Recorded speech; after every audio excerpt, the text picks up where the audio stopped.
Cuatro. Hi, ladies and gentlemen. Welcome to Vote TV Primetime Show. I'm your host, Nelson Mike Madame Murioki, and this is a special edition of the Vote TV Primetime Show. Remember, this show is broadcasting on all 7 platforms that I own, including Vote TV YouTube channel, the Nelson Mike Podcast YouTube channel, the KNEL Facebook page, my private Facebook page, and also on Twitter at Vote Television. Today, I have the honor of hosting for the first time the wife to the late Edwin Gathungu. Esther Wangari is here, and also the other family members are here, and they will talk to us to understand what's going on, what's not happening, and what is happening. So let me give you a chance to introduce yourself. Let's start with Edu's wife. Introduce yourself to the audience, please. Okay. Hi, everybody. Hi. I'm Hi. Esther Wangari, wife to Edwin Gathungu.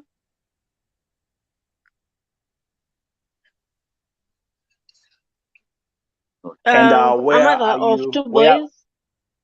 Yeah, go ahead. Mother of 2 boys. 27 years. Almost 28 now. It's not 27. Now I'm Okay. here to say some things. Some things. I'm being told to sign papers Let's get it. Just that are wait, stating. Esther. Let's wait. Yeah. Just wait for the let's do the introduction first. So that's Esther Wangari, Okay. mother to 2 boys. So Edward has left 2 boys. Let's see who is in the middle. All the way in Georgia. More family members Hi. of the late Edwin Gathungu. Who's talking? No, that Sorry? one is talking. Oh, that is the sister, though. First, let's her say, then I'll introduce the mother. Go ahead, Okay. Lady. Go ahead, Lily. Introduce yourself. I'm Lillian Wanjiro, and I'm her elder sister. I'm the second born in our family. She's our third born. Yes, and the auntie to the 2 boys. Yeah. Okay. Thank you very much. Welcome. So you are both in Kenya.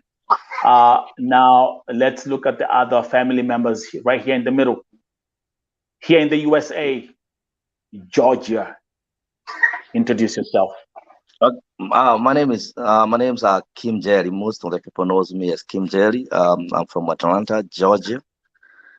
Lily and Wangari are my cousins, and we happened to travel with the mother 3 days ago when these things were happening, and we didn't even know how severe it was. But we are here in Atlanta, and we decided to join this conversation today. And I will let my auntie introduce herself so that you can know who she is. We all actually hail from a place called called Kebiko, Idanga Village. Okay. Near Wangige. I would let my auntie also to take one thing or two. Okay. Auntie, welcome to the show. Introduce yourself. Okay. Hi, everybody. I'm Mary Wamboi Wakahio. I'm currently visiting Kim here in Atlanta, Georgia. As he said, we came here 3 days ago. When we left, it was on 12th, and it was told Gathungu is critically ill and in ICU in Saudi Arabia. So we left when he was not yet gone. But on landing in Atlanta, the following day we heard that he has been removed from machine. So we are not whatever is making me stranded is, was he removed from machine? And other things that are happening, they are very confusing to me. So I came here to know exactly what's happening. Okay, thank you very much. The story of Edwin Gathungu has captured the attention of millions of folks on all social media platforms.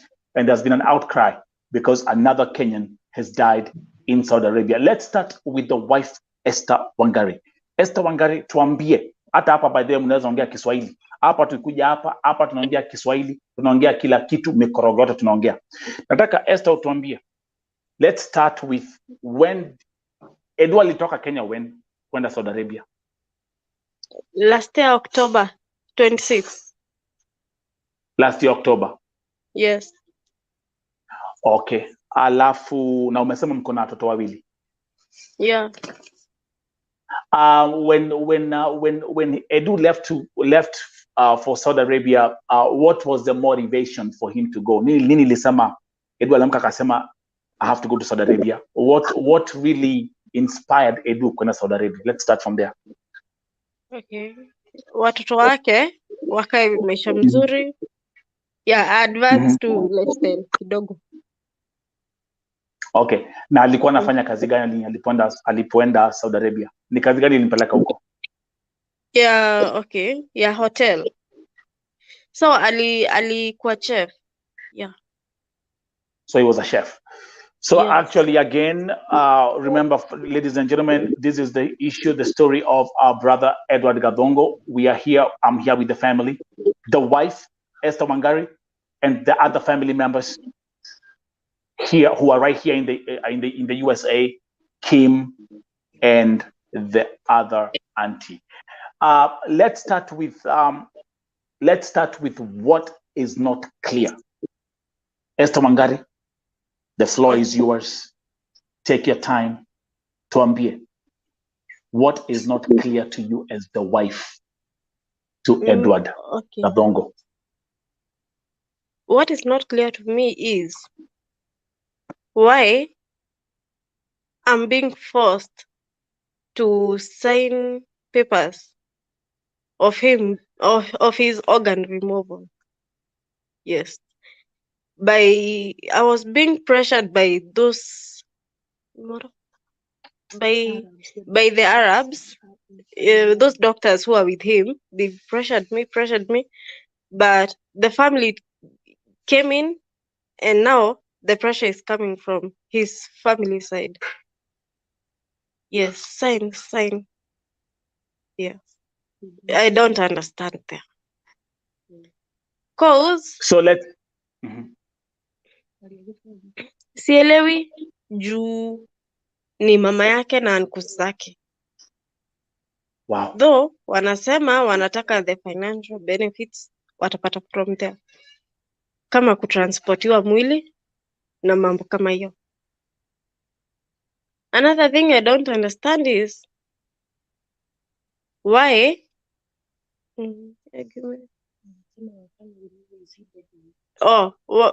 whether ako alive or not. Cause now bado naletewa makaratasi ni sign the consent, I don't know what, but sasa hapo sielewi ama ametolewa ama not. Wow. Social media ina trend ametolewa, sasa mimi hapa bado naletewa makaratasi sign. So kuna ile and by the way, I will let me show the viewers what Esther is talking about. Again, ladies and gentlemen, welcome to Vote TV Primetime Show. This is another segment of our brother Edward Gathungu. With me here today for the first time. This is the wife, Esther Wangari, and also the other family members on the right, Kim and the other auntie. Wacha nionyeshe watu the document you're talking about, ile ambao unafosiwa wanakuweka pressure usign. Let's start from there. And actually, once I show the document, I'm also going to read what the document says to the viewers. Are we ready? So that's the document right here. Okay. The viewers, let me just show you a copy of the document. That's the document that the wife anawekwa pressure to sign. And I will tell you exactly. I will read out the document to the viewers as we proceed. Now, let me go back to Georgia. Georgia, Georgia, tell us from your perspective, Well, from our perspective, it really doesn't make sense. When I was leaving, I was with them in the airport. When we were leaving, and I mean, it was like I overheard this guy boy was in an accident, he's in ICU, and people pull through the ICU. People have been in ICU for 27, 30 days, 2 months, even 3 months, and so they pull through. The other thing which is not clear is that it is an accident. Where did it happen? When? How? Where? You see, you have to ask those questions if you are smart enough to ask those questions. Another thing that doesn't really make sense is that why the rush of signing this document, forcing this lady to sign document, and actually you don't see them, and why the rush to put even her name and make sure that she actually look like there is beneficiary, which apparently she's not. Actually, as a matter of fact, she's not. Also, I'll make it very clear. She's not the beneficiary. There is someone else pulling the strings, trying to make it look like everybody is on board and everything. Because apparently, it is not man that my cousin want. Everybody that my cousin wants to see the husband alive, and that is actually more important than anything. But there is a greed somewhere. The greed which doesn't make sense, the greed which is pushing people just agree so that we can get this money. And I don't even think she will even get anything from that, even if it ever happens. And nobody even want that blood money. As a matter of fact, as a family, something that we don't. We really don't take blood money. It's actually a curse to us, actually. As an elder in the family, also we stand for whatever is right, and we stand for whatever means that makes the things right. I normally don't comment on these things. I try to keep away from some struggles of other family, but this came to me and came to my door, and we are looking at it on a different angle. Why force this lady this way? And actually, as a matter of fact, she might not even tell you the truth very well. She might not know how to say it. Is that if there are some papers they don't show to her, when she's refused to sign, they don't show to her the papers. They keep on hiding them one here and there. And actually, on another day, there was someone who claimed to the father of this boy, who apparently I came to realize the father to Edu is dead. As a matter of fact, there is someone who is trying to pull the string. There is even the lawyer. You see that affidavit, that if you look at that concept, is written by an advocate. An advocate, which I'm sure Wangari, you have never seen that advocate. You don't even know who it is, right? Wangari, have you seen the lawyer? No. No, she doesn't know who the lawyer is. So it's something behind the curtain through someone who thinks it's smarter, because this is a young kid. As a matter of fact, you can see that. And us as a family, we're like, why the rush? Why would you not wait? And also, why nobody can be allowed to go see Edu in the hospital? Go see and confirm his death. And we have a conversation as a family. Well, we can donate this. We don't need any monetary to help someone else. But this is like a sale of someone's organs, and you're like, okay, we'll give you this and this. It's the enticing, you know. It's like you ni kama unajua vile kuku uliziwa maharagwe mahindi kura hii. Yeah. Then I give you, but someone's son is dead and someone's father, and you see there is two boys who probably and someone's husband. Yes, and two boys. And Wangari is right here in the middle, caught up in everything, doesn't know what's going on. Now, before I actually get into reading the document, Wangari, ulipopokea simu, what did they say happened to Edu?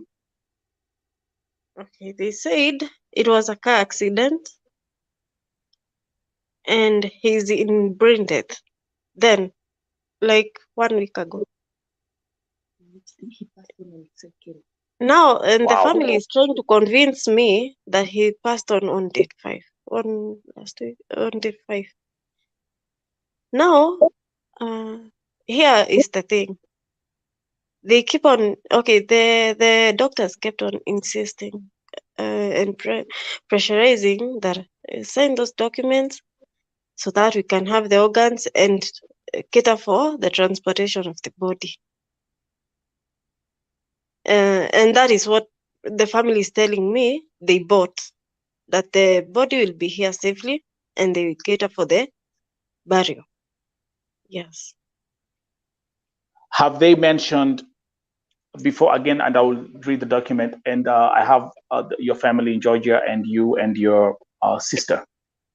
Have they mentioned, well, when I was having when I was having a communication with Kim, there was a mention of approximately 50,000 riyals, which is like approximately 1.2 million shillings, which is being looked at as a financial settlement for signing this document and having these organs donated.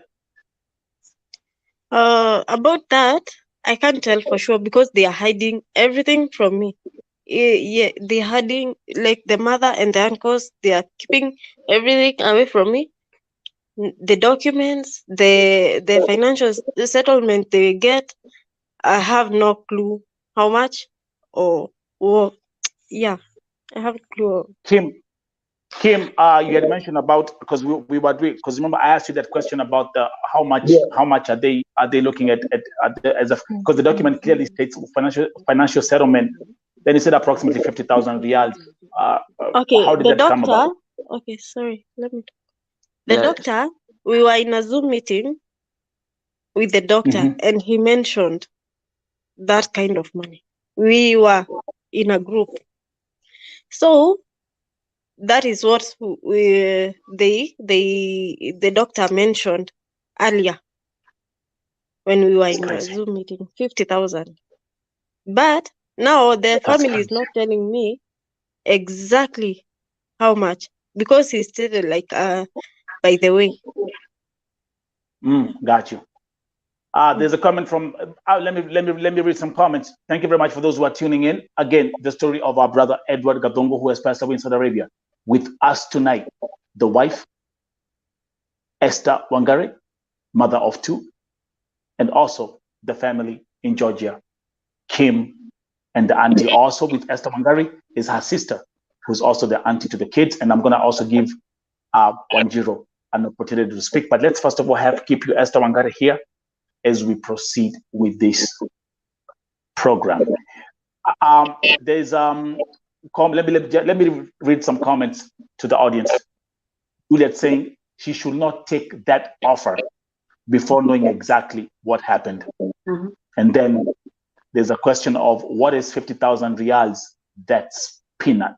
When Kim, when you mentioned to me that amount, that's what they are giving as a financial settlement or whatever. Honestly, I punched myself in the face.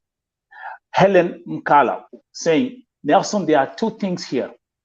Either ako still in a coma, ndio maana wanataka kutoa organs, or alisha kufa, wakatoa tayari the organs, because if he has been dead for days, the organs zimeharibika sahi. Thank you very much, Helen Mkala, for that comment.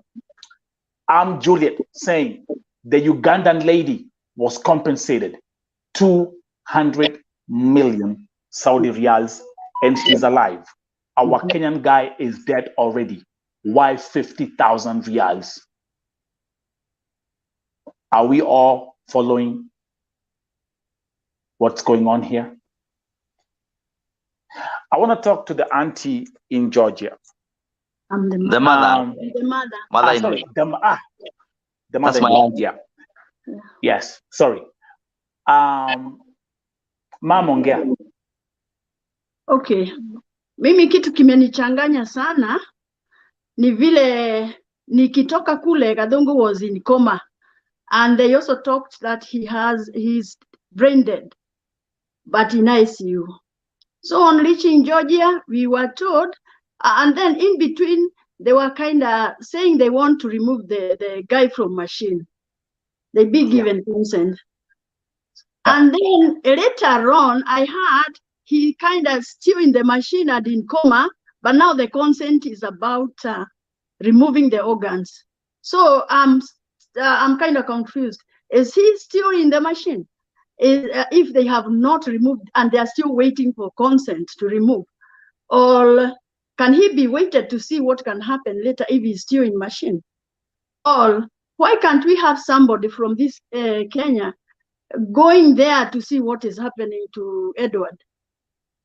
That's another thing. And I also remember before I left Kenya, Esther had gone to see some embassy offices in Nairobi, And they wrote a letter that she has not consented in either removing from machine, neither from removing organs. So what happened? I'm also in darkness, in the dark. Do I know? Wow. I still can't say now Gathungu is dead, because it's kind of, according to that letter, they first of all talk of brain death. And then they later talk of removing organs, consent to remove organs. Then later they kind of talk about the body. So how is Gathungu? Is he still brain dead with organs? And then he will be, of course, removed, and he will now become the body, and they bring it here. So I'm stranded. I want to be clear. Okay, you being the mother-in-law, let me say I spoke twice with the mom today, actually yesterday, depending on how you look. Yeah, it's already past midnight, and the mention was Gathungu is dead. Also remember. So again, that's yeah. So actually, I'm trying to see if there's a way that we can get her on the phone, if it's possible. This is Vote TV. It's about being transparent. But I can hear that behind the scenes there are certain things that have not been clear. Esther Wangari, who's the wife, is actually being pressured. It's like people are not on one page. Yes. The mom, the uncles, or the other people on one end, and now you and your daughters and everybody else, now you're on this end. The problem is, I always keep on saying this, and I'm gonna repeat this on this broadcast. I'm a man of faith, and there is nowhere that the Bible says that money is a bad thing. But there's one thing that the Bible states: it's the love for money that is the root of all evil. The love for, it's not that money is evil, it's the love for money. And maybe someone, when they are being told, you don't know what they're being told, when they hear these numbers being thrown around. I mean, someone putting a price tag of 1.2 million shillings on a human body is literally out of his own guts. Let's start from there. It don't even make sense. It does not make any sense at all. But now, Kim, remember, there's someone who's just looking at 1.2 million shillings and start doing his or her own calculations, and they look like they're being given the world. This is blood money. Yeah. Wow. And Esther Wangari, can I allow me to go ahead and read the document as it states? Can I read the document? Okay, so let's look at the specifications of this document written by a lawyer that Esther Wangari doesn't even know. So let's start, Mom. So who picked up this lawyer? Do you know his name? No. Do you know? Maybe Wangari knows. Maybe they have a. She actually had a glimpse of that. Do you know who it is, Wangari? Unajua ni nani? Umepata lawyer? No. They are refusing me to consult anyone or come up with or talk or do anything. The family. And listen, and you are the wife. You're the wife and the mother to the kids. According to the concept, you can read. It says very well. Okay. I want to do. So let's read this. So let me read this document that I've received. This is the document that the wife was being forced to sign, or is being pressured to sign. It says it's written by a general power of attorney. There's not. I don't even say the names here. But anyway, let me proceed. It mentions John Kifugi Gathungu. The age is not mentioned. Says father deceased. Then it says Margaret Wanja Kibugi. Let me actually come here. Give me 1 second. I'm gonna put it here. So I mean, people cannot. It's good. It's kind of blurry on the screen, but I'm going to read this document. That's the document that I'm reading. Margaret Wanja Kibugi, 62 years old. That's the mother. Is that correct? That is correct. And then Esther Wangari Karaoke is being mentioned as the third person on that document. 27 years old, the wife. Now, all residing at village Kimbichiku location, Kafete County, Kiambu, Kenya by nationality. We are legal heirs. In brackets, head injury, brain death. Edward Gathungu Kibugi, son of John Kibugi Gathungu. Saudi resident identity number is being mentioned here. The passport number is also mentioned. In Saudi Arabia, who is brain dead, who is, sorry guys, I have to correct this document as I proceed because there are like a million grammar mistakes. But anyway, in Saudi Arabia, who is brain dead in Al-Man General Hospital, Riyadh, Kingdom of Saudi Arabia. We are hereby authorizing, listen to this. Mm-hmm. We are hereby authorizing Margaret Wanja Kibugi, who is the mother of brain dead among us, to sign the consent deed on behalf of us for organ donation, and also authorized her to do all formalities. And we are authorizing the company and Saudi Arabia Embassy to take steps and make all arrangements for the transportation of the dead body, Edward Gathungu Kibugi, son of John Kibugi Gathungu, to Jomo Kenyatta International Airport, Nairobi, Kenya. Guys, let me actually get up to that point. Let me bring you guys back here. Let me tell you what's happening.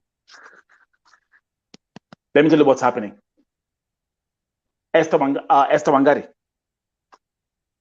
you as the wife and the mother to the kids, you have no rights to anything being mentioned in this document, because the sole authority is being given to the mother. I've never heard anything like this in my life. That's where greed starts. I've never heard anything. Look, I don't even need to read the rest of the nonsense in that document. I've never heard anything. Why are you authorizing the mother? Mbona munambia mamake edu? In any situation when it comes to kama, you have a wife, a husband, and the kids. The person who comes first is the wife. Is who? Is the wife. Who comes first? Is the wife legally. By law. Yeah, by who law. Comes first? Wife. Let's read some comments as we proceed. Wangari, Helen Mkala saying, the Arabs, they know that Africans are poor the moment walikubali hii offer, itakuwa business sasa, because they'll have known our hunger is on money. Helen continues, they should be careful, anaweza sign na asipewe anything, na hakuna kitu atafanya. I was about to say that point. Because they can't come to Saudi Arabia kudai ati maybe documents ni fake. Allow me to say that the document does not even have the name of the lawyer who wrote that document. It could be a template from Google. You never know. That's a drafted document. But now I was given the original one. It's kind of different, and it had the stamp. Okay. Yeah. Okay. Do you have the stamp of the lawyer? Do you have it? No, they have it. Now they gave it to me, and then I said no, so they took it. Oh, this is crazy. Yes, they took the original document. When you refused to sign, they took it away. Yeah. When they gave you to sign consent to remove organs, you said no, and then they took it away from you. So whom did you get it from? Who was holding it? Who was giving it to you? His uncle. Okay. Wow. Yes. So now there you go. You see, I mean, I've seen these kind of scenarios come to play. The uncle, the this. Edu was not married to the uncle. We were told to give that work to, and I should not make any step. That I leave it to him. Me and the family, we were told in generally, you leave every work to him, to the uncle. Everything he will handle. And then the funny thing here, they put your name without your consent again. Did you say they write your name in that document? No, I even didn't know they were writing such a thing. Okay. They are writing and then giving it to me to sign. Okay. They write your name and tell you to sign that They have not consulted you. This is crazy. Again, ladies and gentlemen, welcome to Vote TV Primetime Show. This is a special edition. The story of Edwin Gathungu. Today, for the first time, the wife is appearing in public, and the family, from her side, to clarify on things that are happening behind the scenes that are not clear. I've never, let me say, first of all, I'm shocked. Because it's like they want to have you, they want to get you involved, but they don't want to get you involved as well. They want you to just put their signature and then run the show. No, it's just like a pawn in chess game, this is a pawn. You just have to join and we'll do the rest. And the problem with that uncle is that is an uncle who is probably greedy, and I don't fear nobody. I talk as it is, and I'll say as it is. Because apparently, unfortunately to them, they think everybody is just a fool from the village. As a matter of fact, on our family background, and she can tell you that we have a lawyer and a magistrate from the family actually, and probably he can do better than what they're doing. But wow. But the question we're asking all of us is this: why the rush? Why not involve someone? Why try to tell someone to sign? Would you think people didn't go to school? Did you think that we are not educated? We did not educate our daughter. She's someone who can speak fluently in English, someone who can lead the book, you can read and understand the concept, and we are there to help her. And the problem I have with that is when people start trying to manipulate others because they think there is greed of money. And we see this is the whole, so the 62 years old woman probably doesn't even know what exactly is happening to. And I feel that deep in my heart, and my gut tells me the truth that she probably don't understand. There is someone who thinks it's smarter than the other and think there's money for this. It's probably more than, it might be even more than 1 million or 2 million. It didn't matter whether it's 1 billion shillings. It doesn't change the fact there is someone who is dying. It doesn't change the fact that this money is dirty. It doesn't even change the fact that we all need the truth. Because the truth will always set you free. And there is no way those kids who are going to grow without their father. They probably be a burden. It's not their burden from now henceforth, because after a while, you know what Kenya is all entitled to. And the problem I also have with it, and that is why I came out, and I normally don't do these things. I normally take a step back and I listen to things when they are coming. And the only things I intervened in is when I realized there is a lot of commotion, there is a lot of lies, there is a lot of those things which are not going through. And I needed only one courageous man, only one courageous person to say, no, this is enough. Because you see, you can blackmail anything and tell anything to someone. And I said this to my cousin, is that I want to make sure you get protected. I can protect you from where I am. I can take a flight to Kenya. I can do it. Even if it means that I can go through fire and hell and fire, I'm ready to take it. We are ready to take it, some of us, because we are brave enough. My grandfathers both fought for this, the independence of Kenya. So I believe in that there is always the truth, and the truth will set us all free. And when we know the truth will set us free. And the country, and it all starts with me. It starts with you. It starts with the other person to start with what would stand with what is right. Everything that is going in Saudi Arabia, our government might not be interested with people, but these are human beings. And when us as a people, we stand and we say it is enough, it starts with me. I don't know, this case will be the first one to start with is enough, from the village to everywhere, and to tell people the truth that we have to follow the right thing. We have to do what is right. We have to protect our kids. Because I don't think, because of the poverty that is in Kenya, as I'm telling you, Nelson, I came from Kenya like 3 days ago. The poverty which is putting those kids to go to Saudi Arabia. Apparently, even if you broadcast every day and trying to tell people not to stop doing it, they're saying to die when you're still trying to find something to eat. A hungry person cannot hear, even when you tell them there is fire, and they can find something to eat. Somewhere down there beneath, even the river is taking people, there is fire coming out from there, they'll still go and try to eat, because food is scarce everywhere. And also you have the greed people. You see, that is why you hear some people fear of a million, someone who has never got an even 100,000. That's right. They're like, oh well, that's right. there is a million. That's right. I am That's gonna right. be part of it. I'm gonna control it, and I'm That's gonna right. make sure I take this million to myself. I don't even think That's they're right. considering about the kids. They're considering. I mean, because if something that is gonna, I mean, well, some of us don't like blood money, and we don't even entertain it. But even if there was something that was being compensated for, even accident, it should go to the kids, because the kids are too young. They need school, they need everything, but someone doesn't see that. They only see what they would benefit from for themselves, not for the others. And that is what we are condemning tonight. Let's get to the technical part of the story. There are certain things that happen, and you question yourself: is this just a mere coincidence, or are these true accidents? Let me go back to, and I'm going to show you something, Esther Wangari and the family, as we proceed.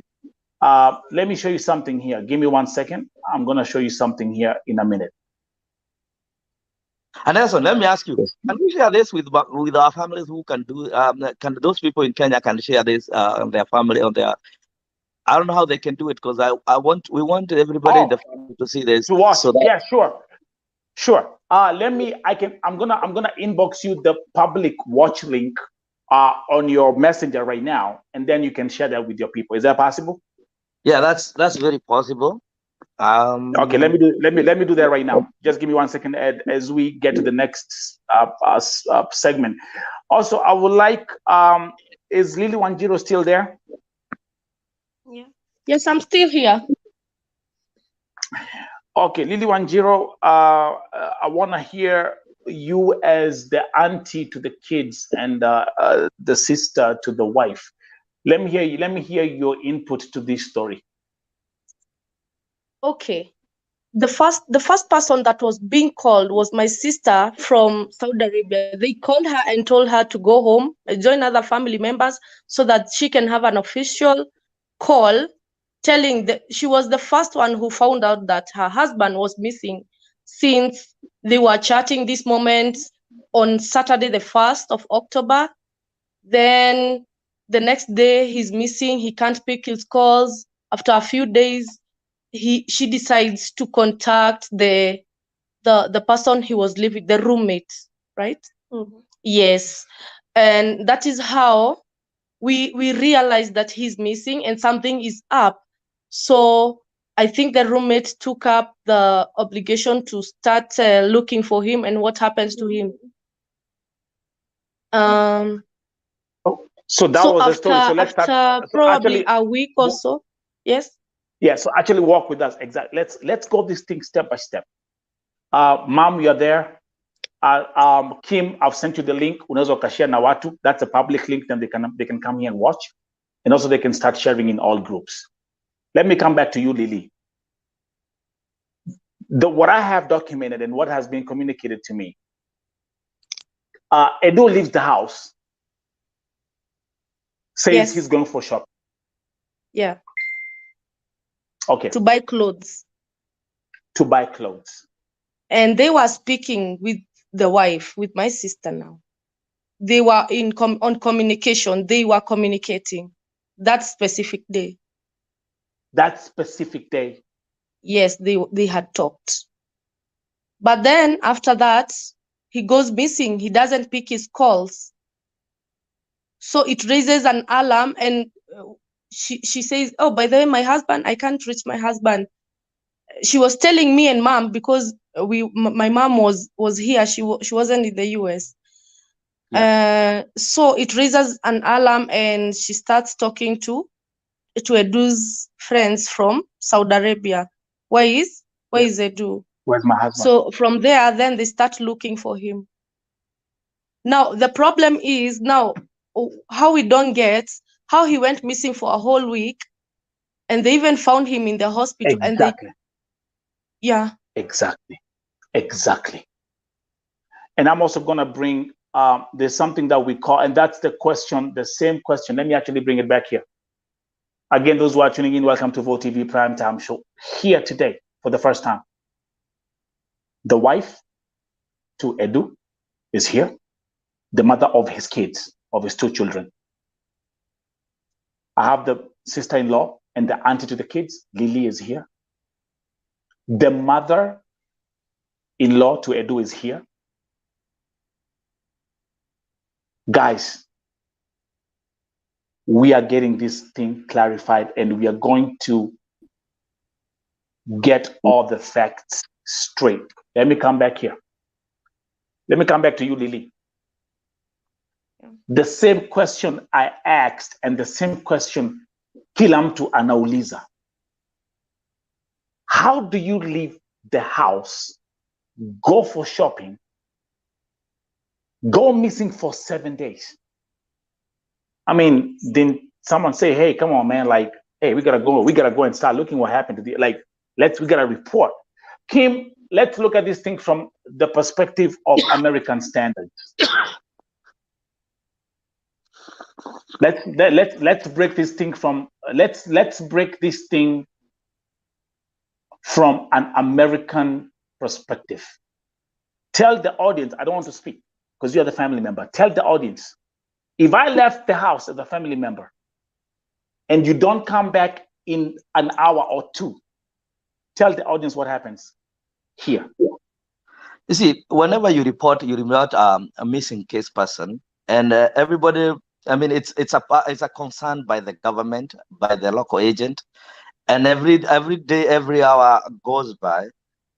You start. I mean, first you have to check on the jails, everything and everywhere, where this person is. It goes 24 hours.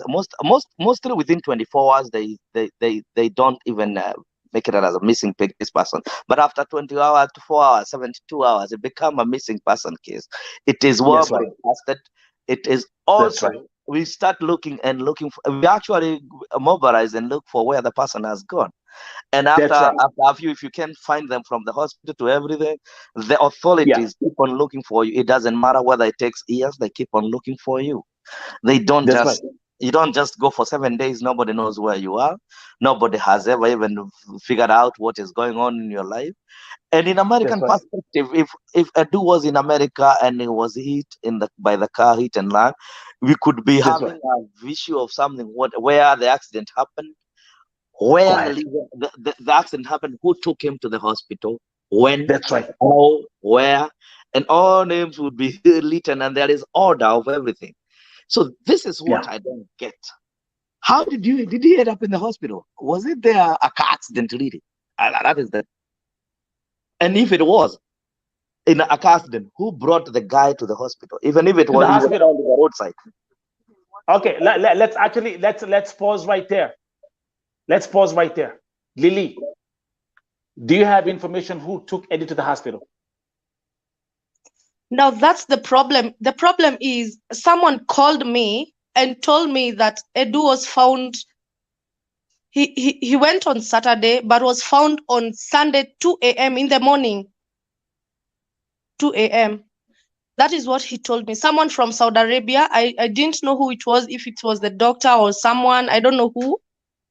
He said that he was found on the highway, hit by a car. And I don't know how he was found. Maybe a good Samaritan or someone took his cards and maybe called an ambulance on him. We do not know that for sure. But he was picked up at 2 a.m. in the morning on Sunday, then took to hospital. Nobody bothered to call my sister, who is the next of kin. Nobody bothered. After one whole week, that was when someone called her and told her that from Saudi Arabia, and told her that she should go home, be with other family members, because she's going to receive a call from Saudi Arabia with news regarding her husband. Now, okay, there's a very famous proverb. It's a German proverb that we say all the time. When someone is telling you such a story, you tell them, stop pissing on my leg and telling me it's raining. Kuna mtu hapa anatukojolea mguu lakini anatuambia ni mvua inatunyeshea. Let's break this thing. Let's break this thing like people who have brains and people who have sanity. Yeah. How does someone leave the house at Amanda shopping Alafu ends up on the highway dead. Exactly. That was what was it, 2 a.m. in the morning. Was it not even the same day, right? Not even the same day. The next day, 2 a.m. He had employers. He was from job. And my question also comes, let me ask you, and this baffles me. This guy is employed. He has an employer. Right. That's right. He's a chef. He is supposed to report back to work. The chef does not see the need of calling back and ask, hey, what did they do to? Is he still there? Did he run away? Because those Arabs, whoever you call them, I don't even care about them, because I mean I have my opinion. It's my opinion, and I stand with it. I have low opinion on them. America, First Amendment. First Amendment. That's freedom of expression. Yeah, so I have low opinion on them. I don't even care what they say or whatever they do, because they are animals to me. I got no feelings. God knows how I feel. Because we are all human beings, created equal under the God, and that we all should have right to live. Because this is what I don't get. This guy is your chef, goes missing. Yes.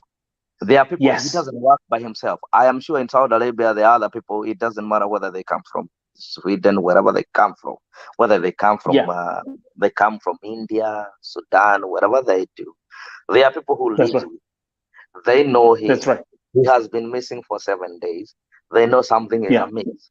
Because apparently, if I work with you, I have to tell you, even when I go home, they have to call and ask, hey, have you seen this guy? Right? Because we are brothers, people. And there's something somewhere knows the truth. And the truth, probably, I mean, I don't want to speculate, but I also thinking, did he even leave that house? That is my question. Everything is possible, bro. Did he leave that house? Did he even walk to that street we are talking about? Everything is possible. My question is, whom did he tell that he was going to the market? And even if he told the roommate he is going to the market, is it adding up? Let's even say there's too many questions. Adding up. Because it's not adding up. Everything here is not adding up. The question is, now, even if he's living with a roommate, this guy went to the market, he never came back. 1 week now after. The thing is, 1 week after. Because even if he was living the roommate, the better, because the roommate would have called and said, you know what, we haven't seen Edu. Is Edu with you? Yes. So what is what? Which is what? Okay, let's even forget about this. Because you see, sometimes greed will take us to the grave, all of us. Oh, absolutely. Because we are all thinking about money, but how did he met his death? Was it a little death, or is it something planned? Let's see some. My brother Kim, there are some comments. There are tons of comments coming in, but let me read some comments here for you guys to see where we're heading to as we proceed with this case. Shiko Paulina anasema ama aliuzwa na marafiki zake. I'm not eliminating that possibility. Neither. Then there's Anwanjiro who is saying, according to what I know in Saudi Arabia, it's only the police that can take you to the hospital in case of the accident. No one has the right to take you to the hospital until the police arrive at the scene. Another red flag, the same thing that I said. Florence Murray anasema ya kwamba biashara ya figo Saudia iko top. Tabitha Maina saying no, it's not adding up. Then there's a question, Lily and Wagari. Shoka kamera ine. Is the roommate a Kenyan? There's that question. Jen Kamau saying, is the roommate a Kenyan? That's the question being asked. And then there is Jen Kamau saying anything is possible where money is involved. Now, let's look at these two cases. 2 days ago, I hosted the father of yet another Kenyan by the name of Simon Chege, all the way from Nyandarua County. Simon Chege amefanya kazi Saudia miezi mbili, and guess what? The family woke up one day and they were told mtoto wao amekufa. And what was the cause of his death? Ati aligongwa na lori kwa highway. Now let's go back here. The Edwin Gathungu story is the same thing. Highway accident. Highway accident. Lily, back to you. Talk to us. Now, still on that, on him missing for a whole week, my question was, why did the employer talk to someone, the roommate? And actually, I think he lives in the same, his roommate works together with him. They work in the same, I think, I'm not sure if it's the same department or not, but they work at Four Seasons Kingdom Center in Arabia together. He did not mention anything to my sister until my sister started looking for him to ask where her husband was. I think he went ahead and talked to the sponsor in Saudi Arabia, who I don't know how, I think he's the one who took him to he knew he was in the hospital because he was alliancing with the doctor who kept telling my sister to accept Edward to give away his organs. So when we went to Foreign Affairs with my sister on Wednesday, when the doctor called, and after they were being contacted by the ministry, the agencies, that was when the sponsors called, and that was when we knew what happened to him. After a week or so, you see, after the ministry, the Foreign Affairs Ministry contacted them, because we went and told our story, and yeah, that was when the sponsor in Saudi Arabia called and said what happened to Edward. And he gave the story, and he said he was checking up on him. And by saying checking up on him, he never went there. He sent people. He sent people to go check on him.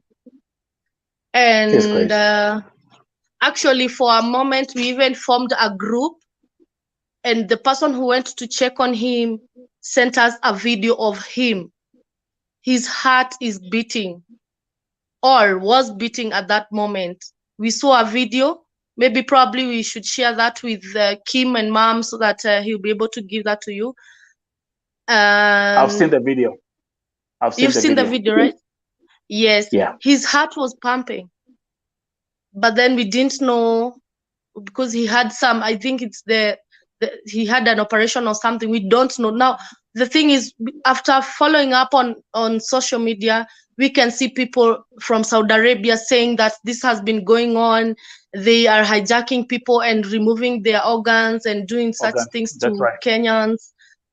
That's right. It is not clear that if this person already, they harvested his organs. It's not clear. It's not clear if that's why they keep pressurizing my sister to sign the document. The documents, so that, because maybe they are already done with that. Yes. Yeah. Probably. We are not clear if maybe.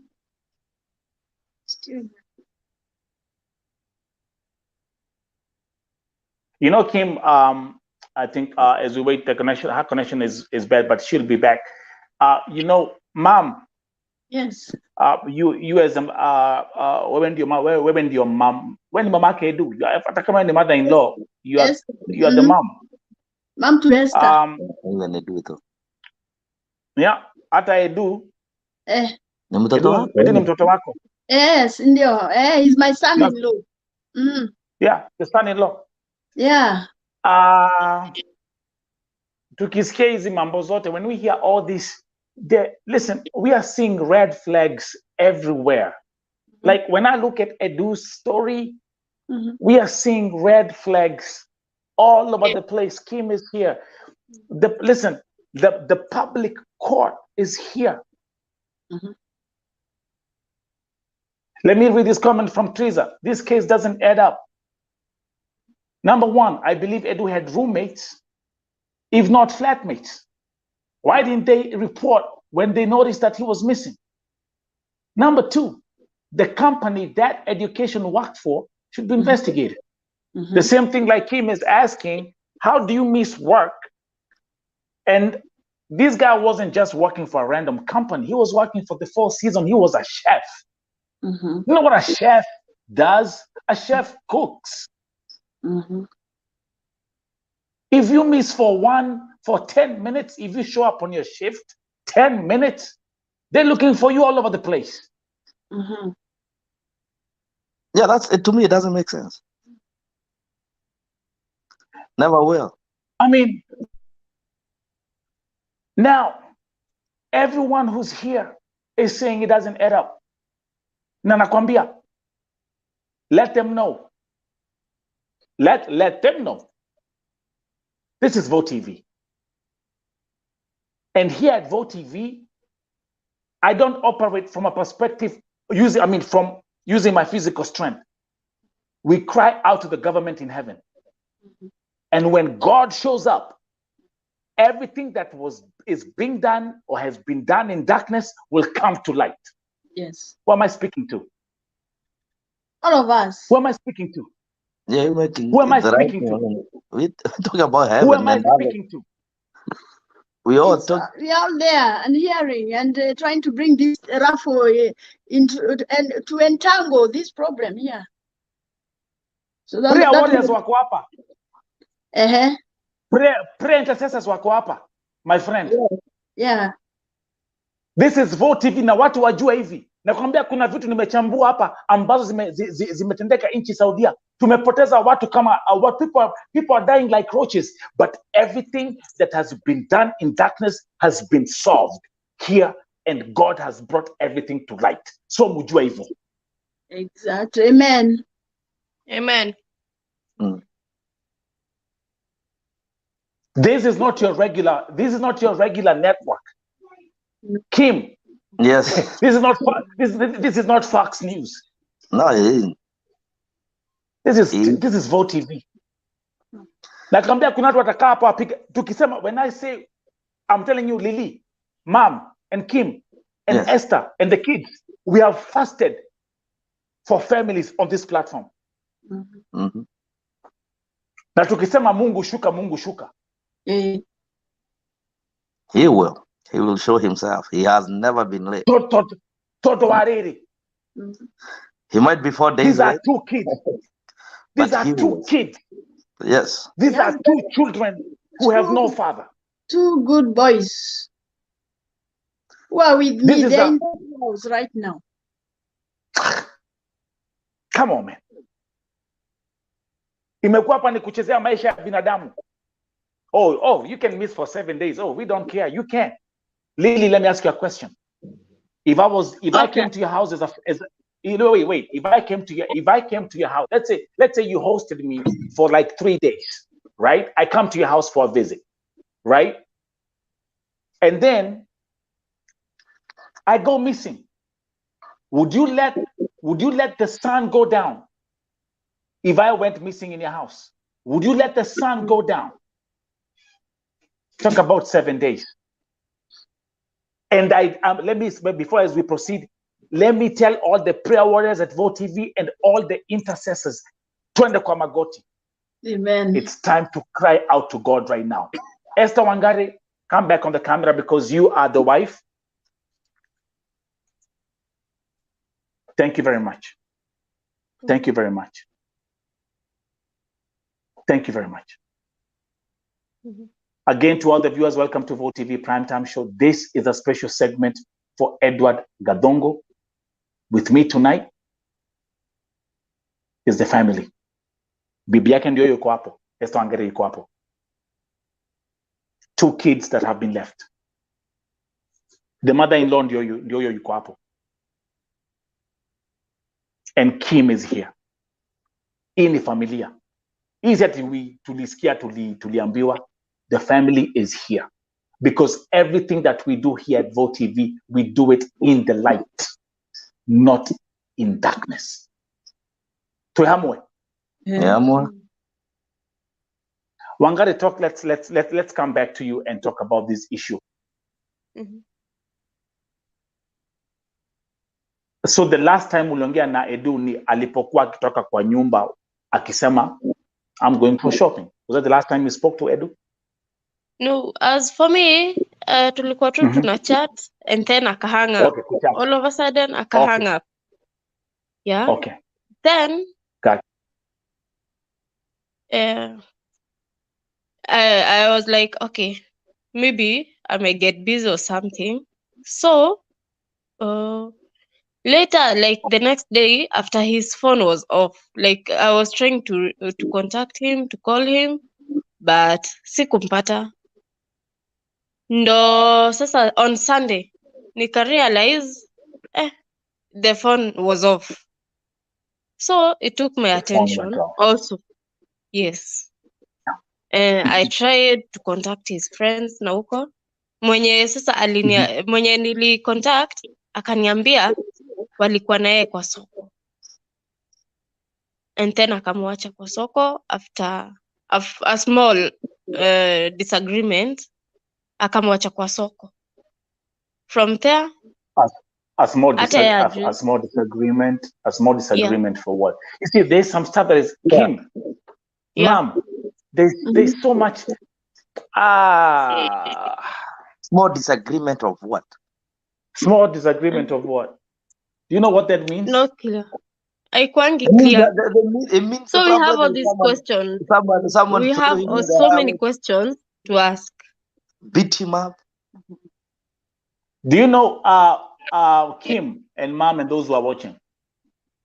And I'm glad, Wangari, you've mentioned that part. Because you see, remember, nimesema hapa nikisema Mungu shuka.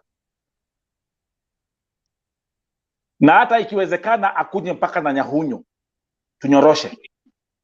There's something. Look, Mom. Look at this story. Kim, look at this story. And again, those who are watching, kwa sababu hapa tuko wengi. This broadcast is being watched by thousands of people. Watch this. Sokoni, some disagreement.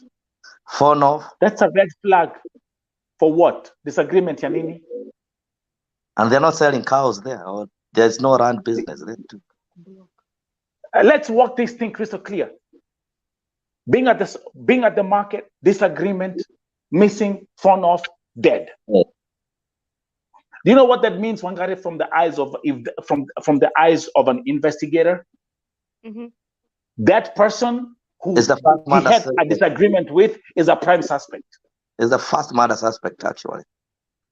Yes. Tuanzie hapo. Na kuna kitu nilisema hapa jana. Go and watch what I said yesterday. Kuna kitu nilisema hapa jana. And those who watch the broadcast at 9:30 p.m. last night, munakumbuka nikiwaambia, mimi sitakimbilia hapa kutupia Mwarabu kumwekelea kusema ati ni Mwarabu.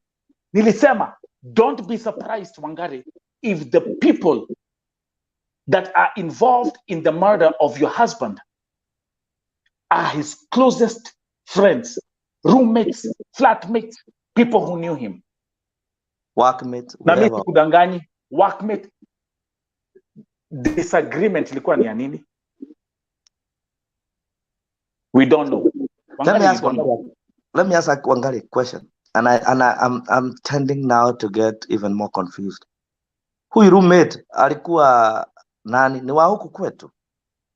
I don't know because niliomba contact yake from Edu's friend. Aliongea Kiswahili, Kizungu? Yeah, Kiswahili, and even I have the audio call. Yenye alinieleza how he went missing.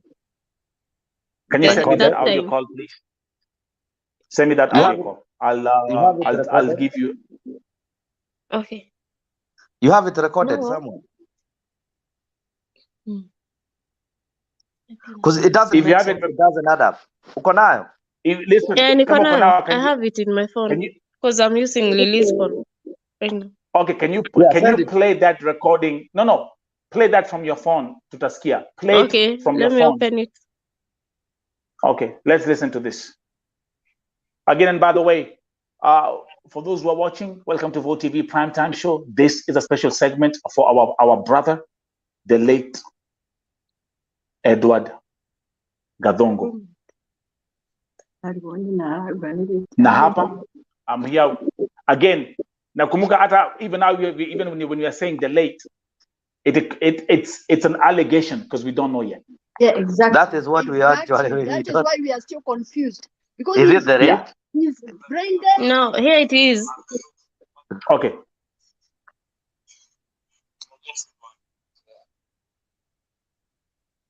Atuski. Hebu weka volume.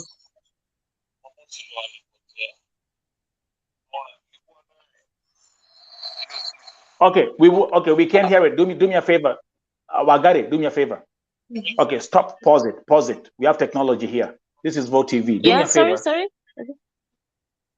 Stop. We can't hear it properly. Do me a favor, tafadhali. Angalia kwa screen. Look on this. That's the Vote TV WhatsApp number.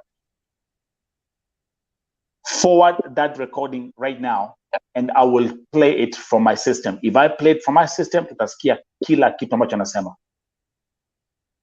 Okay. So look at that number. It's on the screen. It's plus Okay. 1. It's plus 1. Plus. Number. It's on the screen.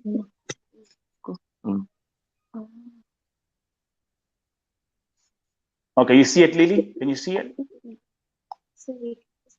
It's plus 1 571 361 3104.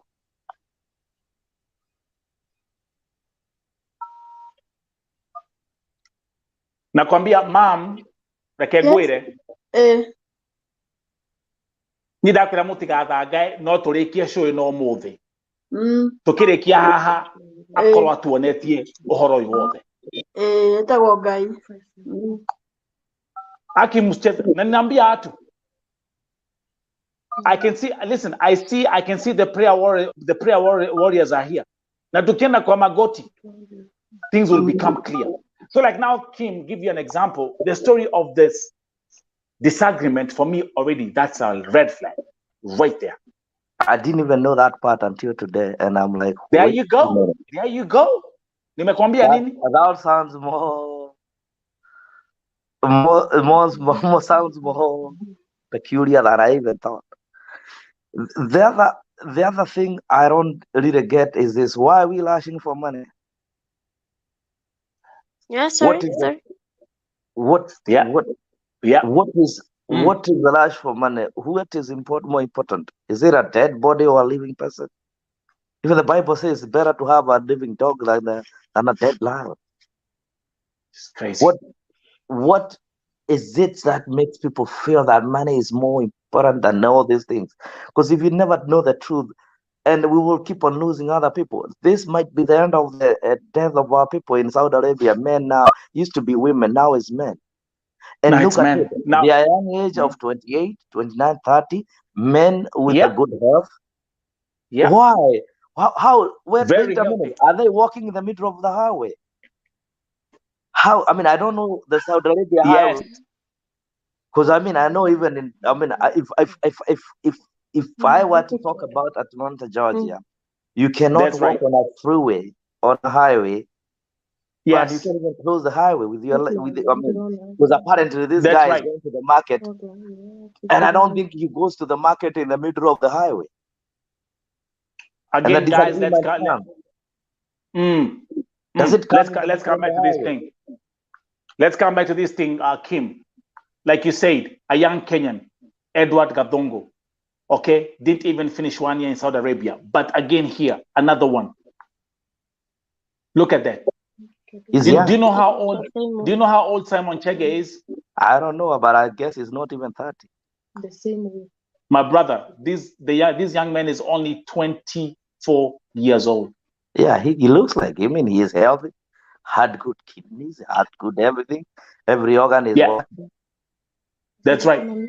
Yeah. So I mean, so this for me is already this for me right here is a red flag already. Everything I'm hearing is a red flag. Now let me tell you something. If, for example, we had I'm gonna give it. Let's come back here. If someone said, okay, Edwin Gathungu has died because he got sick, something happened, whatever. Okay, and then let's say this guy here was hit by a car. Okay, then we'll be like, okay, this looks genuine. But how do we have two Kenyans, young, with the same story of being hit on the highway? This again for me is another red flag. This let's go back to Edward Gathungu, kwenda sokoni, disagreement, thrown off, 7 days missing. No one is asking questions, not even his own employer. Then the next thing, pressure the wife assign contract za kudonate organs. It's too much going on here. This is a mess. It doesn't add up. Kim, in is sewage. Yeah, and it's leaking. These are leaking sewage, and we need everything cleaned up. Wagarena Madomera. Yeah, we have tunatuma. We've sent it, ma'am. So, ma'am, you can just look at it on your phone. Ametumia, ma'am. Ma'am, look at your phone. Yeah. Yes, ameweka kwa simu ya ma'am. Anasema hivyo. Iko hapa. Unasikia? Yeah, but no, it's not gonna be loud enough. Let me share it with you. Okay. But send it to my WhatsApp.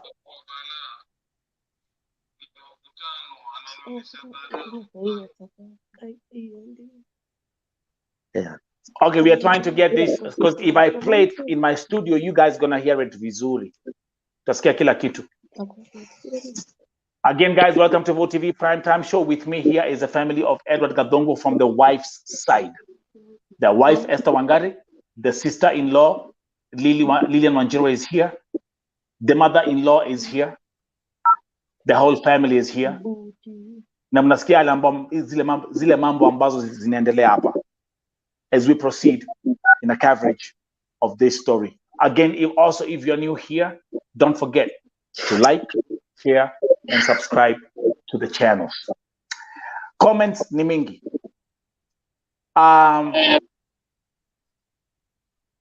Kuna comment ya Jane Nduta ambaye anasema, fellow Kenyans, kuna maombi Apostle Kimani ana plan kupanga about Kenyans in diaspora.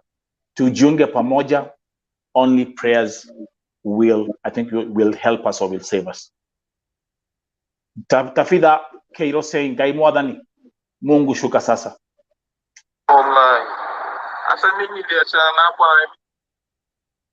Okay, yeah, play it. Okay, forward it, please. I'm trying on my WhatsApp. On my WhatsApp, yeah, I'm right? trying to do it. Because I gotta. Okay, cool.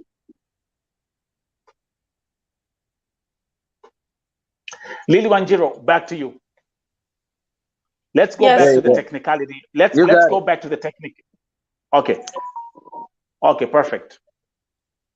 Let me first of all try to play it from here. Give me a second. Let's listen. This is the recording that was sent to the wife, right? Yes. The guy explaining what happened.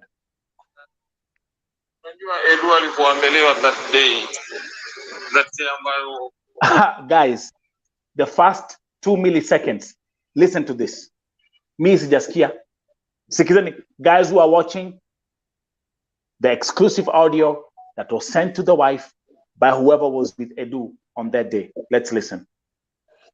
Sasa unajua Edu alivyoambelewa that day ambayo amelosi, kwani Jumamosi ndo alipotea.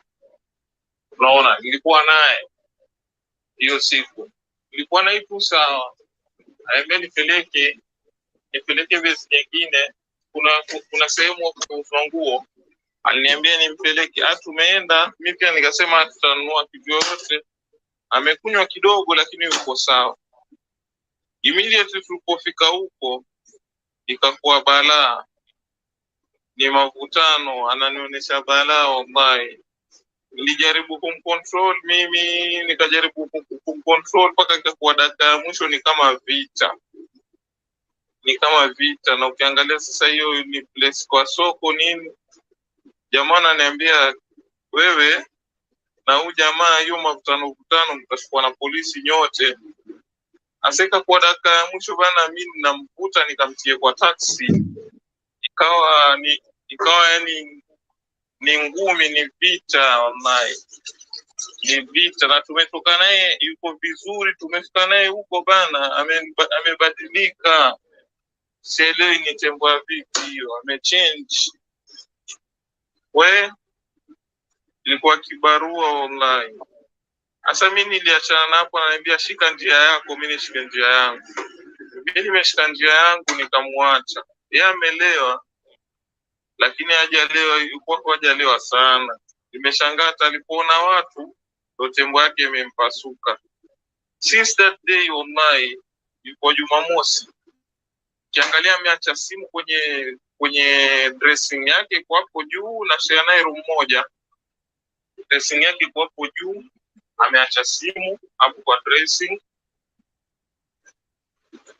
Yani ameondoka tu hapo na ikama. Lakini nimeripoti kwa manager wa housekeeping hapo nyumbani kwetu. Amepigia simu hii kampuni yetu watamtafuta kama alishikwa, kampuni ndio itamtafuta huko police station. Tuombe Mungu tutakuwa sawa. That doesn't happen. So simu ilienda wapi? Ati simu ameacha. Nio kile gicoketio rĩu nĩ andũ a thibitarĩ. In between wanatwĩrwo Gathungu nĩ akuĩte. Hata the worst part is tulikuwa tuna chat akahang. So hata mimi sielewani. You know that statement does not make sense at all. Ya ule. Yao jamaa. He says, tumepigana kwa soko, ati amekataa kwenda nyumbani. Then at the end of the day, simu nakwambia hata iko hapa. How? Did it have, ilipata miguu? Ikajipeleka, ikawekwa juu ya dresser. Now, that if give me wait a minute. Listen. Am I mad or did I listen well? Do I have a mental breakdown? Am I understanding the conversation? Ni mimi sielewi Kiswahili ama niko na kasoro? Cause kama huyu jamaa anasema hivi na ninarudia, tulikuwa naye twenda kwa soko, alikuwa mlevi kidogo lakini si mlevi sana. Tukaenda pale, hakuwa na vita, hakuwa na shida. Sasa ile tulifika kwa soko, akaleta kasuba, wakaanza kupigana. Wakapigana, akasema mimi wacha niende zangu, wacha I would go home by myself. Nitaenda nyumbani, wewe enda zako. So there is a problem because we cannot start fighting for nothing. Tukaenda nyumbani, mimi nikaenda nikamwacha, nikafikiria wacha tusishikwe ndio tusipelekwe ndani zizi zote wawili, mimi niende nyumbani, atajireta nyumbani. That's right. Kwani That's right. Sasa nayo simu hata acha nikwambie iko hapa juu ya nini ya dresser. Nauliza kwani walikuwa na yeye, mlikuwa naongea na yeye, walienda kwa soko pamoja, walikuwa na simu, hakuna mtu wachanga simu. That is the truth behind. That's right. Hata unatumia simu kwa kila kitu. Sasa simu imeachwaje juu kwa dresser na tena kwa hospitali inaonekana? Kwani hii simu iko na miguu? Kwani hii simu ni jini? Okay, mimi nifundishwe kwa shule kama sinashindwa, kwani niko na kasoro ya kusikiza? It might be either I'm not mentally sound, or there is something that doesn't add up. You went with someone, mmepigana kwa soko, mko na kila kitu, mko na phone zetu, mko na kila kitu. Mumesema mmepigana, mnaogopa askari. Kweli soko mnaonekana mkipigana na kila mtu, si ni ukweli? Hawapigani kwa nyumba, wanapigana kwa soko. Mchana na huyu jamaa anasema kweli ni mlevi, si shida kukunywa, hata si shida, hata kama si dhambi, hata muita dhambi. What people drink and leave, so it's not a death sentence. Mwende na mtu mpigane kwa soko, mmekosana, kwa hivyo kuna kasoro. Nyote mna kasuba, mna kasoro, kuna vita mko nayo. Hatuwezi toka na wewe hapa Nelson, tuende na wewe kwa soko, tufike, kuna vitu nilikuwa kununua, unless ulikuwa na pesa zangu ukatae kunilipa, tukasamia huko, ama tuanze. There must be a reason. Na this guy is not, anasema si mlevi vile. Akatoka hapo mwenyewe, wakapigana, yeye akapanda taxi akarudi, akaogopa atakeshikwa na polisi, akaenda akaambia manager ati sijui nini. Why when we say ati walipigana, wacha tuombe Mungu atajulikana, why didn't they call her? And the other thing is the most pressing question, the most annoying part that I had there ni kweli, na swali ninauliza, uko na simu umeiwekelea pahali? Yes. Umeiwekelea wapi? Let's actually, yes, Kim Wangari. Ulipokuwa when you are texting with Edu, he mentioned specifically ako sokoni ama anenda sokoni? No. Muliongea naye akiwa wapi? Haku mention ati anatoka or something. That is why the guy is convincing you that simu iko tu hapa juu. This is crazy. Now, actually, another thing I found that very intriguing. They go to the market with a taxi, so meaning he's not walking. That's right, man. I've already picked up all these things. Listen, if for example Kim and those who are watching and Wangari and Lily and Mom, if kama safari ya kwenda sokoni ilikuwa lazima walitembea through the highway, now this will be a different story now.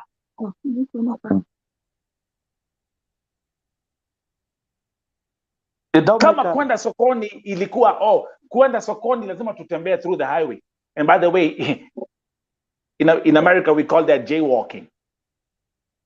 I don't think even in Saudi Arabia they walk. It's actually a little bit far. It's hot too. There's a lot of stuff. If this was here, wacha nikwambie Wangari and Kim, huyu jamaa angekuwa sasa anakula pizza na R. Kelly. Waiting to tell a story. Because here they don't play. Kuna vitu mingi sana hapa. Na hizi Wangari and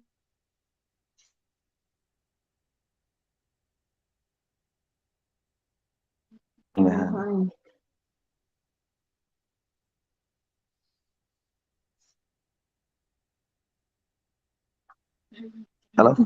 Musio na wasiwasi.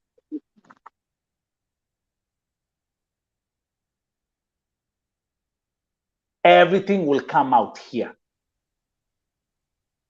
Tumeanza tayari.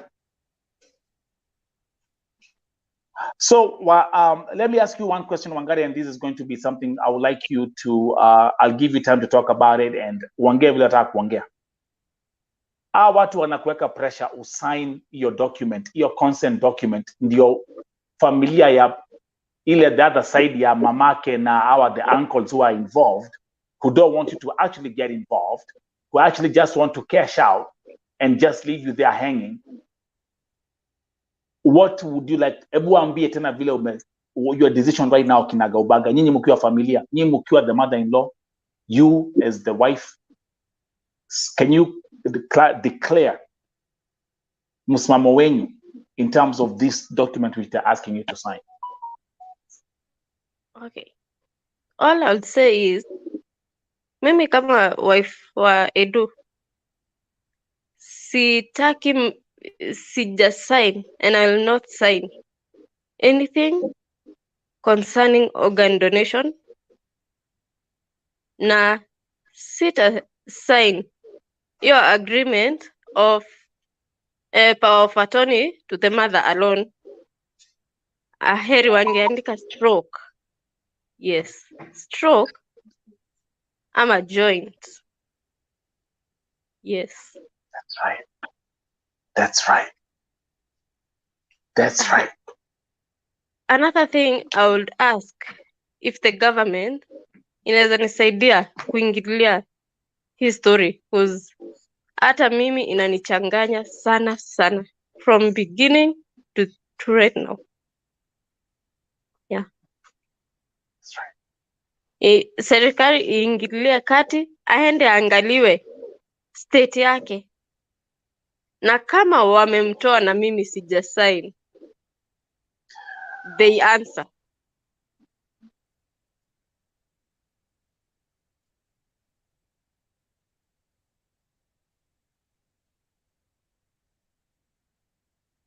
Lily, I'll give each and everyone the opportunity to speak. But let me know. Wait, Wagari, koja kidogo. Let's give your mom. Okay. Mom. Okay, mimi pia nataka yale maneno iko kwa hati ya Wangari, kwa roho yake ikuwe respected. Kama hataki kufanya hizo signatures zenye zinaenda kusema adonate viungo vyake, because pale juu wanasema ni brain dead, and I had seen several brain dead who they were, if the heart is beating and he's still in the machine, can he be given time? Because now Wangari has not given consent. So why should he be removed? And why should he be remove the organs so that he become a body? You see, there are things that are coming in a consequence. One, consent, ya brain dead, apeane figo, apeane vitu zake, ndio sasa become body, ndio hiyo body iletwe. Sasa hata sijaamini huyo kijana kama hajatolewa kwa machine, saingine hajakufa. These are allegations we are dealing with. Mtu aende huko aone ni nini ina happen. Yes, the government itself. Yes, because then they tried that Wednesday before I left, and it didn't materialize to any answer up to today. What happened there? People were trying to kind of talk sweet words to them, but now all of again they stopped, and it was like wengine ndio wamesikiwa na ni hivyo sasa. Wanataka Gathungu akiwa dead and aletwe nyumbani kama mwili na ni hivyo. So at least it should be looked into. Now, by the way, I know there is a sister who is in Saudi Arabia, that same Riyadh, na inasemekana hajakubalishwa kwenda kuona brother yake. Wow. Kwa nini brother kwa hiyo Riyadh ati na ameblokiwa kwenda kuona how Gathungu is? Because huyu anaweza kutupatia answer. If not somebody else going from here to that particular place. Kwani hao waajiri wao wako aje? Oh my goodness. Okay, the sister is, okay, let me talk about the sister. Yes. The sister nilikuja kurealize amefungiwa mambo kama mimi. Hataki ajue mambo, ni mimi nilimuupdate. Yes, and hayuko Riyadh exactly, ako mahali kunaitwa Damam. But it's in Yes. Damam is ni far away from Riyadh. It's far. But it's far from Riyadh. Nilijaribu jana kuambia I contact the sister, but they were like, no, you can't do that. You can't tell sister anything. She's not here. She can't help you. But she's there where yes. She don't need a fright. Ako huko Gathungu ako. Atuambie Gathungu bado ako kwa machine ama ametolewa na akakufa ama ako hai ama whatever is happening na hajatolewa hizo. But the sister, you say, okay, ma'am, the problem with that country is sister hakubalishwi kutoka kwenye ako. By? Yes, by the employer. Domestic work. She's a domestic worker. Yes. That is That's the main Arabia. problem. I know angekuwa, mimi namjua, angekuwa ashaenda. But with the when the government interferes in the embassy, they can release anything and they cannot do anything. Yes. I believe there is always a reason. What can happen, Kim, in this case, on behalf of the family, is because Edu is a Kenyan citizen. They should get a Kenyan embassy official to go to the hospital, confirm, look at everything, give the family a call. In this case, you are the direct next of kin. But now, si hapa kuandika ati mama yake ndio the one who's authorized. They are pushing you out and now putting the mom to be the one in charge. Nimeongea na mama yake Edu jana, and allow me to say this. Unfortunately, she doesn't seem to have any clue of what's going on. So they can, like Kim again, so they can throw all kind of trash in her brain just for her to go, like, okay, let me just go with the flow. Yeah, actually, she lost a son, and she's confused. She's angry. Ameambiwa hiyo brain death ni kifo. She doesn't understand anything. She's 60 years old, 62 years old. And she's been convinced not to understand, not to hear from my side. She's been convinced not to listen to me. Yeah, and there you go. And that's where the battle starts. I think Edu probably wrote, when he was signing the contract, he wrote you as a next of kin, right? The wife, right? So that is the cut, because legally it binds you to be the wife. It's you. You the mother. You the wife. You the mother. Whether the marriage certificate or not, you are the first next of kin, right? The first next of kin is you. That is why they are not able to do these things, because if you are not mentioned, you wouldn't even be anywhere. That is the truth behind it. And if the greed of the uncles, I will call them all. I don't fear them. I walk there. I walk back by there, and I'm a man on my word. I keep it. What I know is they are greedy. They want money, and it's not. In fact, don't want money for the mother anyway. They want it for themselves. That is what I think. You cannot take that from me unless you cannot convince me otherwise. Because the moment you have that consent, trying to say, the wife and everybody, they put number one, the deceased. They put the father deceased too. They put you and the mother. They say, oh, we give consent to solely, like your mother, your mother-in-law will take responsibility of everything, and you should make the final decision. Where on earth, where on this planet Earth, did one person make the decision of everybody without consulting the other one? In fact, if it was in a family and we came and sat down and had a conversation as a family, say, yeah, you can do it, it would be so easy. Why do you want to jump the drum before the beat? The rush is the problem. What is the rush for? What is it for? How much is this money? How many billions can buy a life? A human life. And by the way, how much is enough? Kim, let's go back to Esther Mangari just real quick. The amount that the doctors mentioned during that Zoom call for us to be in the open, how much? What was the settlement that they were talking about? Okay, that he mentioned roughly, like I had zoomed out of that call because because of several reasons. But now I asked, what the one of my nieces who was there told me, do not agree to organ donation. So I asked her, has they mentioned organ donation? Akaniambia yes. Nikamuuliza, akaniambia yes, wamesema 50K. So that is roughly. But these men, I know these men cannot be following 50K. I know there's something more. I know there's something that they are running after, of which I am, but I know it's not 50.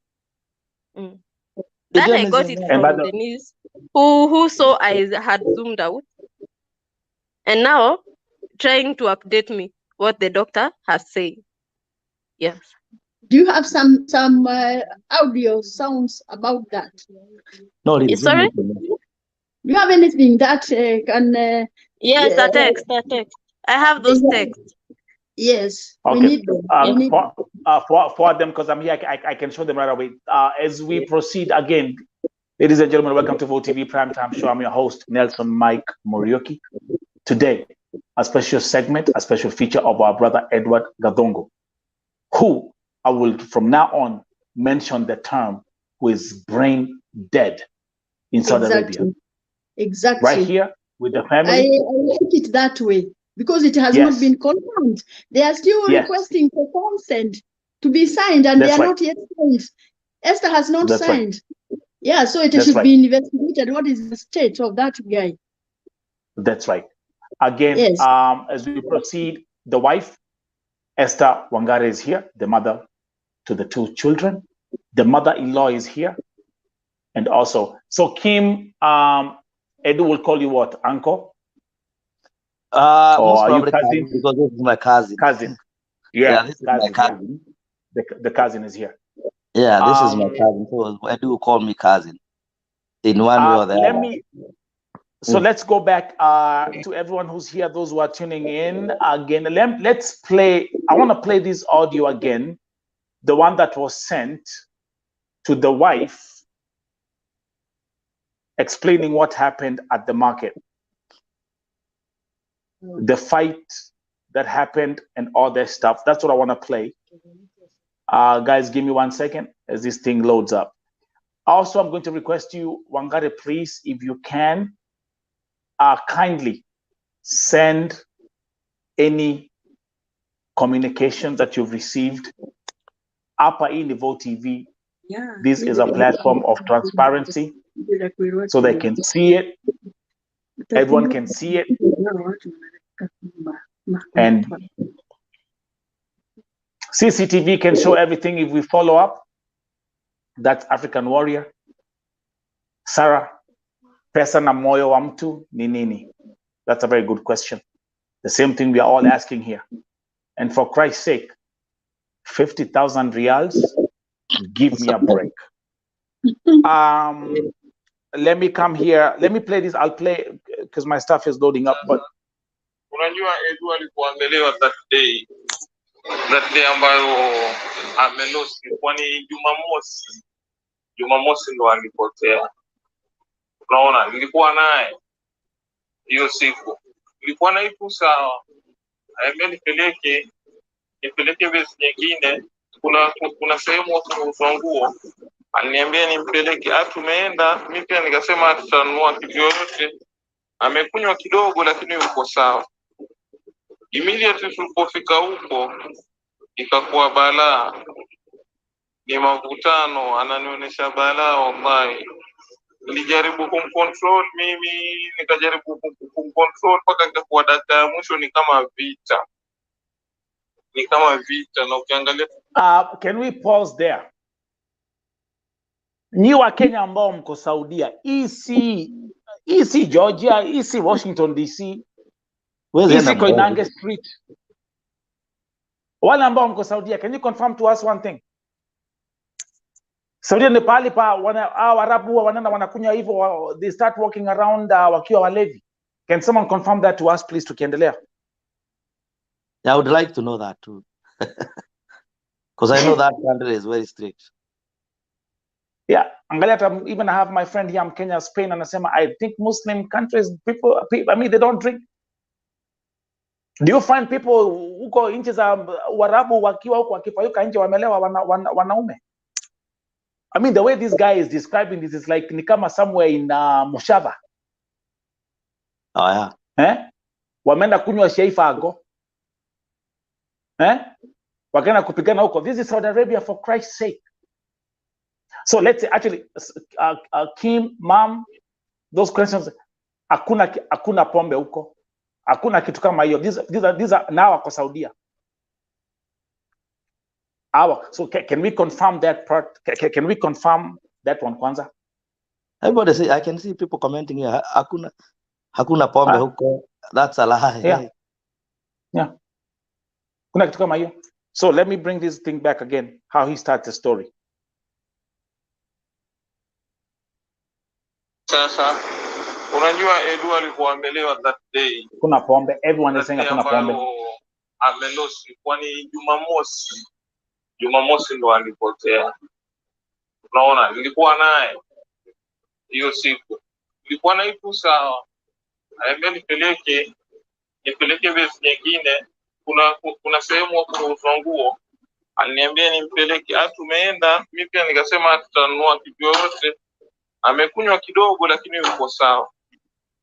Nilipofika huko ikakuwa balaa, ni mavutano, ananionyesha balaa wallahi. Nilijaribu kumcontrol mimi, nikajaribu kumcontrol mpaka ikakuwa dakika ya mwisho ni kama vita.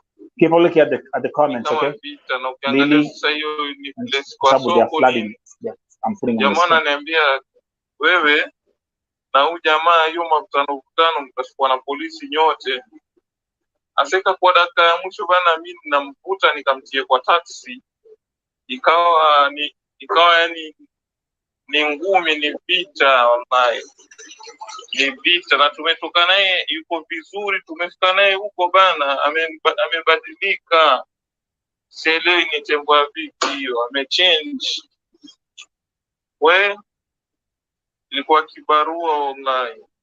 Asa mimi niliachana na hapo, ananiambia shika njia yako, mimi nishike njia yangu. Mimi nimeshika njia yangu nikamwacha. Yeye amelewa, lakini hajalewa, yuko hajalewa sana. Nimeshangaa hata alipoona watu ndo tembo yake imempasuka. Since that day wallahi, yuko Jumamosi. Kiangalia ameacha simu kwenye dressing yake kwa juu. What is that? Utembo wake. Umesikia? Utembo wake. What does that mean? Mtembo wake umepasuka. Waswahili.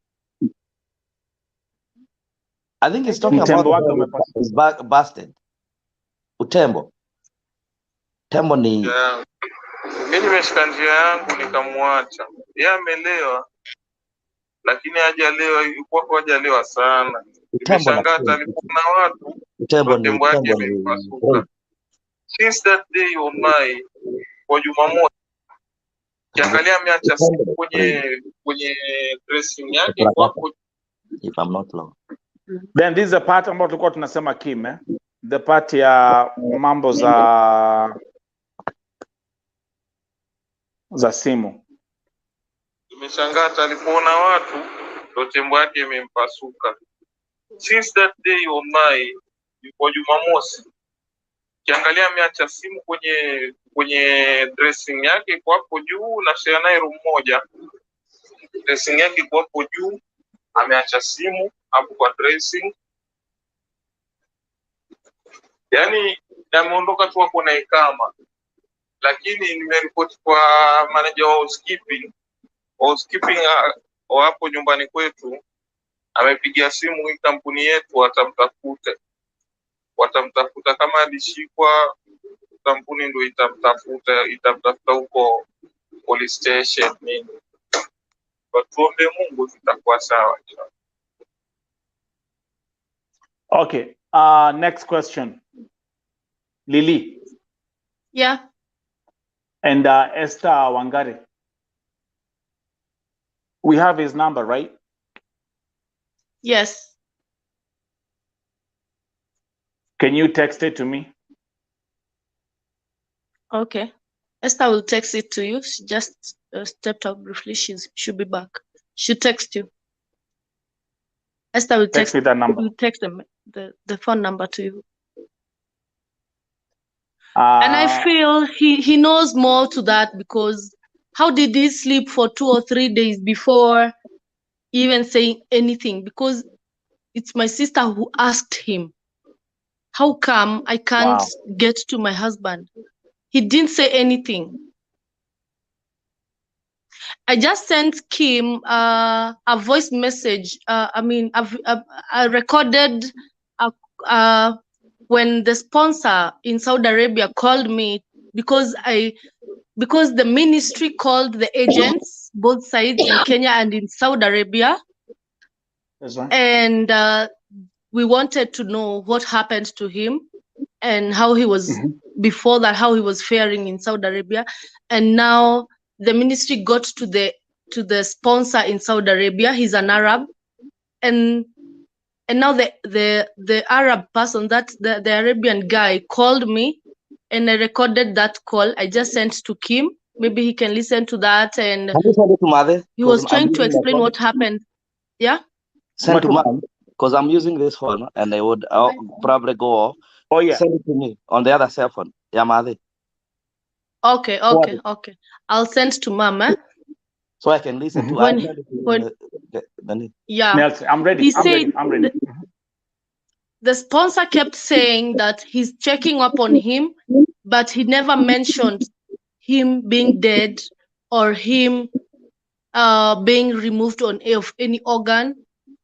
And as you saw, the person who was taking the video is also employed by the same sponsor. So that was how we were alliancing, the sponsor and the person who took the video and us.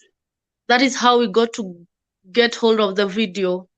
And but then since then he hasn't called again, so we don't even have his number. But I know probably the other agency in Kenya knows how to contact him. But then they keep wondering, they keep asking, because they had called last night, to ask whether the papers have been signed, because they are getting reports from the embassy that the uncle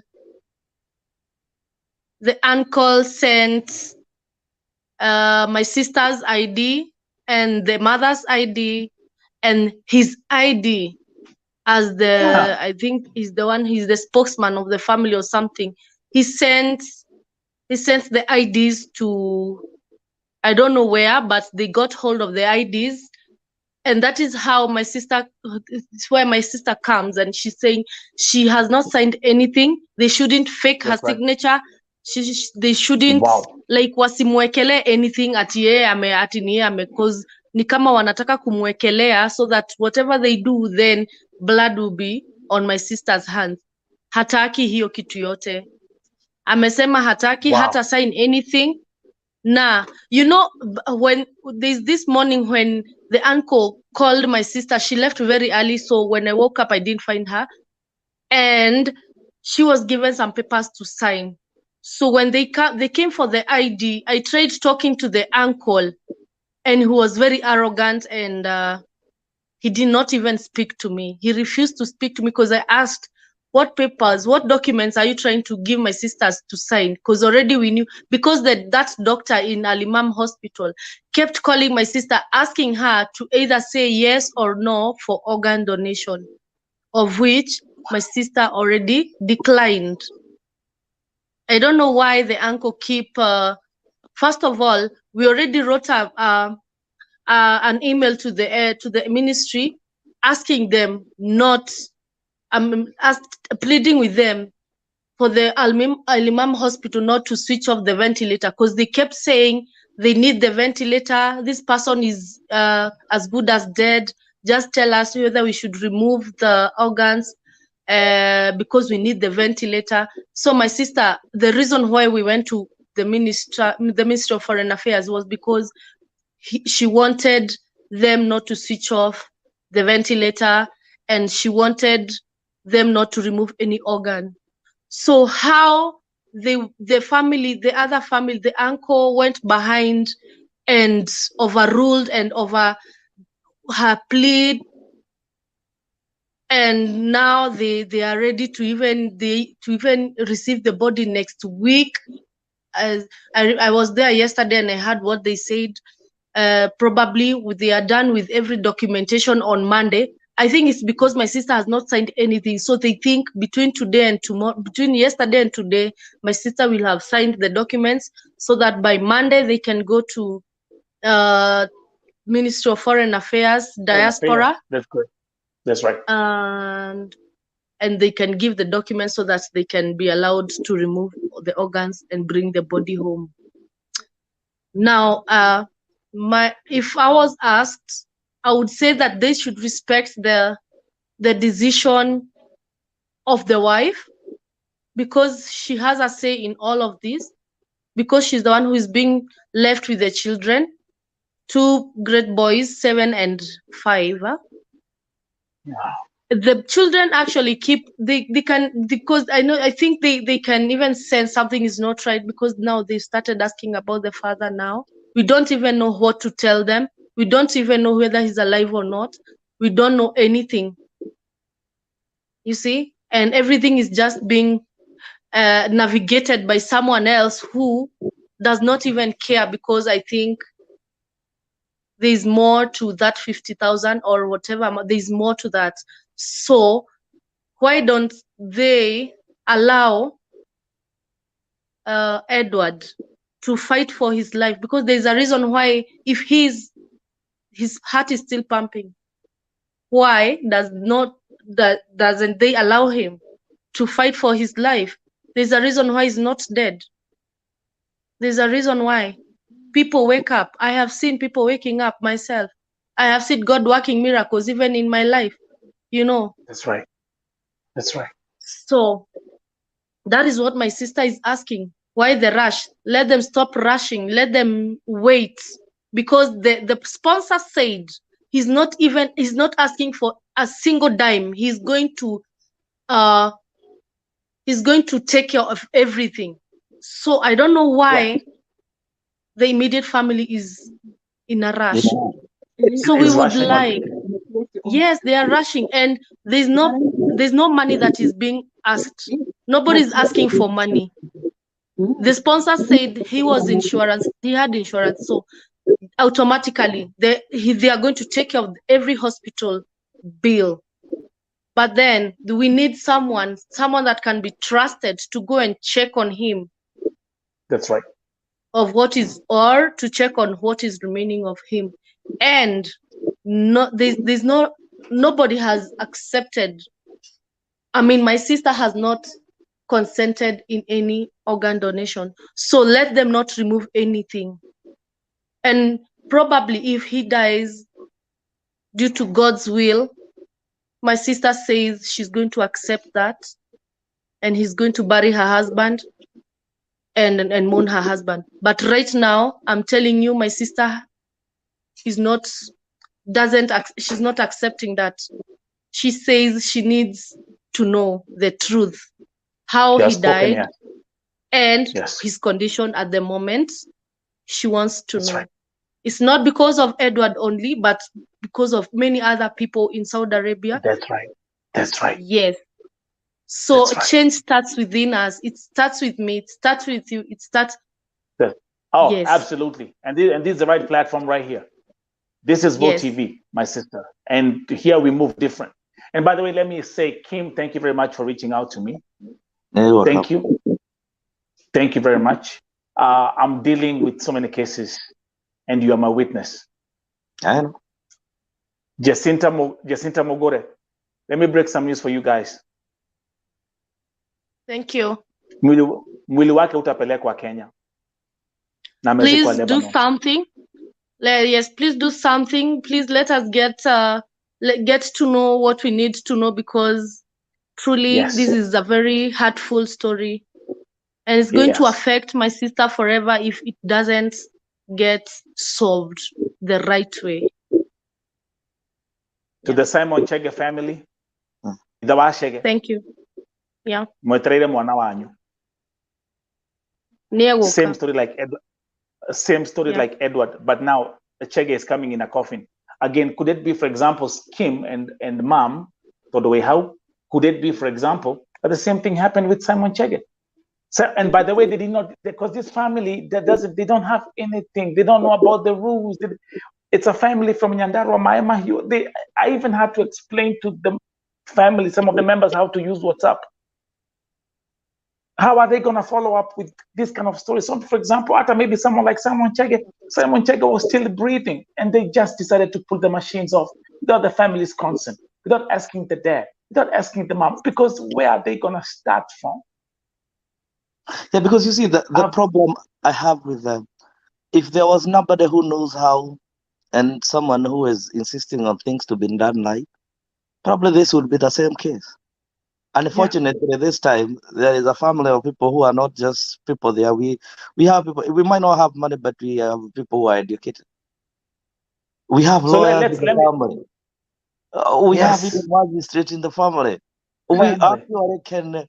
That is why you see the uncle is trying to rush things, because he knows sometimes some of us are fire, and we breathe fire, and we mean what we say, and we don't compromise on corruption and things that doesn't add up. If it was something that was adding up, if the guy was dead, it was an accident, he was in the mortuary, in the morgue, and we are trying to mortuary and we're trying to raise money, that would be a different thing. But in this case, this goes to the market, to Tembo Umepasuka, because someone threw him or somewhere. Probably he's not even hit on the head. Probably he's nimeona mtu akiandika utembo, probably he's talking about the stomach. So who says someone who is broke the stomach is even tushaiona watu hata nini imetoka, the instantaneous are out and they are taken, that they are fixed back, and someone goes on with his life. That's right. So, and how did he know? I mean, make me understand, how did he know this utembo umepasuka? And again, utembo umepasuka ameenda hajui kama ameshikwa. Wacha tugojee mambo mazuri. Wacha nisema hivi Kim. Let me say this, Kim. Mwenye Kiswahili mingi amejichenga na Kiswahili yake. Yeah. Si wote sisi ni mafala, si ati watu wote sisi tunaongea. Anasema mara tukifikiria utembo umepasuka, sijui ninamwona hapo, ndio nilimwona mwisho. Basi kama uliona ukamwacha, ulimwonaje? Did you see him in the air, in the vision? Are you omnipresent? Where are you in this? It's crazy. It's crazy. Give me a break. Let's, I mean, I might not be an investigation officer. I might not be a whoever DEA or whatever you call them, but the DEAs. But we got common sense though. Yeah, we got common sense. The fact is, it tells you are giving 5 stories in one sentence. That's right. That makes sense. Simu iko hapo, utembo umepasuka, umepigana kwa soko, umelewa. Okay, I believe the people can get pombe in Saudi Arabia. I know that is true, but you cannot drink it on. Si kama ni kwa soko, si kama vile kuku tunaenda club tunasema wewe tukutane hii club fulani, ama uende Kenya ukutane na mtu Nairobi club. You can't do that. The other things I believe in Saudi Arabia, even if they would drink and stay indoors so that they cannot be caught. I don't think this guy was stupid. He has been in Saudi Arabia for almost a year, so he knows the rules. That's right. That's right. So I don't think he wanted to go to the jail. And I also, when you see the sponsor says he was ready to pay for the bail, meaning this guy was good, hardworking, doing the right thing. That's meaning right. The sponsor probably has nothing to do with it, 100%. Because if the sponsor is willing to go extra mile and let that guy be in the machine because he has insurance, it means the guy was a good worker. And means that the guy, when they are saying that alienda kutoa siasa, alitoa fujo, na umeenda na mtu akatoa fujo, alitoa fujo na ni mlevi, na unamforce kuingia kwa taxi ukamwacha. However, you leave this guy at what price?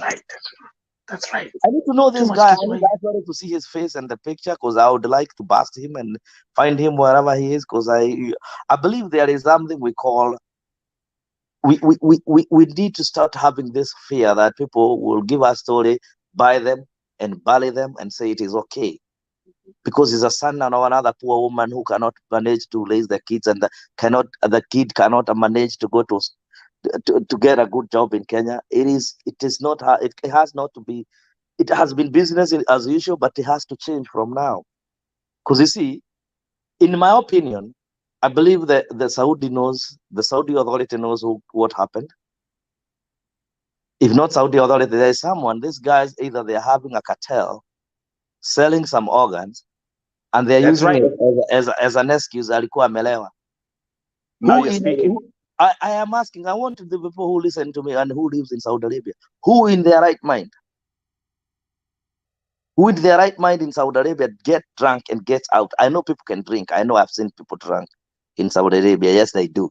But they drink together in the house, and they probably would do a video in the house, not even showing the location, because they would be busted and probably put on the next plane going back to Kenya. They would be deported. And that is the Kim, let's do this. Kim, I'm going to do this. We got 47 seconds. We're going to do another special segment, but allow me to say this. Officially from now, Vote TV will continue to declare Edward Gathungu is brain dead. Exactly. And we all agree on that. Mom, Exactly. that's Yes. the verbiage. Team, Yes. that's Yes. the verbiage. To Yes. all the viewers, mumekuwa hapa, mumesikia, mumejionea. Let's wait for part 2. Have a good night. Thank you very much. Appreciate it.